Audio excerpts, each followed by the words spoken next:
অলপতে গোৱাত অনুষ্ঠিত হোৱা স্পাৰ্ক মিছেছ ইণ্ডিয়া 2023 চূড়ান্ত বিজয়ৰ খিতাপ অৰ্জন কৰি জামুগুৰিহাটৰ লগতে সমগ্ৰ অসমলৈ গৌৰৱ কঢ়িয়াই আনিবলৈ সক্ষম হৈছে জামুগুৰিহাটৰ বোৱাৰী পিংকী শইকীয়াই।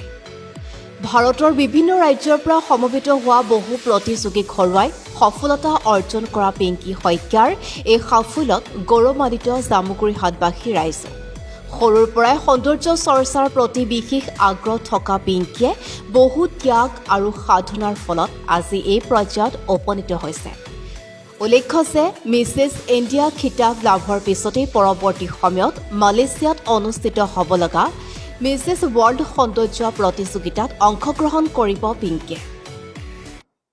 বহুত আনন্দিত, বহুত সুখী মই অসমৰ পৰা আৰু বিশেষকৈ আমাৰ জামুগুৰিহাটৰ পৰা গৈ গোৱাত অনুষ্ঠিত হোৱা স্পাৰ্ক মিছেছ ইণ্ডিয়াৰ 23 যি বিজয়ী খিতাপ সেই খিতাপ অৰ্জন কৰিবলৈ সক্ষম হ'লোঁ। এইখিনিতে মই বহুত কষ্ট আৰু বহুত সাধনা জড়িত হৈ আছে। লগতে মোৰ ঘৰৰ প্ৰতিজন সদস্যই মোক বহুত সহায় কৰিছে আৰু সকলোৰে আশীৰ্বাদ থকাৰ বাবে আজি মই এই সৌন্দৰ্য প্ৰতিযোগিতাটোত হয়তো বিজয়ী খিতাপ অৰ্জন কৰিবলৈ সক্ষম হ'লোঁ। ইয়াৰ পাছত আমাৰ মালয়েছিয়াত অনুষ্ঠিত হোৱাৰ কথা কৈছে, আমাক সেইদিনাখনি এনাউন্স কৰি দিছে আৰু তালৈ আমাক ছিলেকশ্যন কৰিছে। প্ৰেৰণা বুলি ক'বলৈ গ'লে মানে কি আৰু মোৰ এইটো ক্ষেত্ৰত আচলতে খুব ইচ্ছা আছিল আগৰ পৰাই। ছোৱালীতে বহুকেইটা প্ৰতিযোগিতা কৰিছিলোঁ। বোৱাৰী হোৱাৰ পাছত মই মহাৰাষ্ট্ৰত কৰিছিলোঁ এবাৰ, আৰু তাৰ পাছত মই বহুত দিন গেপছ আছিলে আৰু তেনেকৈ নৰ্থ আছাম কৰিলোঁ জামুগুৰিত, আৰু সেই নৰ্থ আছামটো মোৰ টাৰ্ণিং পইণ্ট হ'ল।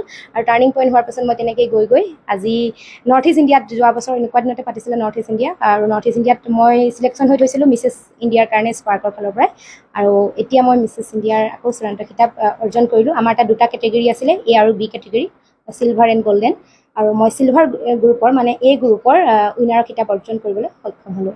গৃহিণীসকলক এইটোৱে কওঁ, তেওঁলোকৰ যদি কিবা ইচ্ছা আছে, প্ৰতিভা আছে, তেতিয়াহ'লে তেওঁলোক আগবাঢ়ি আহক আৰু তেওঁলোকক ঘৰৰ মানুহে সকলোৱে যাতে ছাপোৰ্ট কৰক আৰু আগুৱাই যাওক। গৃহিণীসকল মানে এইটো নহয় যে ভাত বনাব লাগিব, ভাত বনোৱাটোৱে অকল তেওঁলোকৰ দায়িত্ব নহয় বা অকল ঘৰখন চোৱাৰ দায়িত্ব নহয়। তেওঁলোকৰ যদি কিবা প্ৰতিভা আছে তেতিয়াহ'লে আগুৱাই যাওক, আগুৱাই আহক আৰু সকলোৱে ছাপোৰ্ট কৰক, এইটোৱে অনুৰোধ থাকিল। নদুৱাৰ পৰা দুৰ্গা পৰিয়ালৰ ৰিপৰ্ট, অগ্নিগড় নিউজ।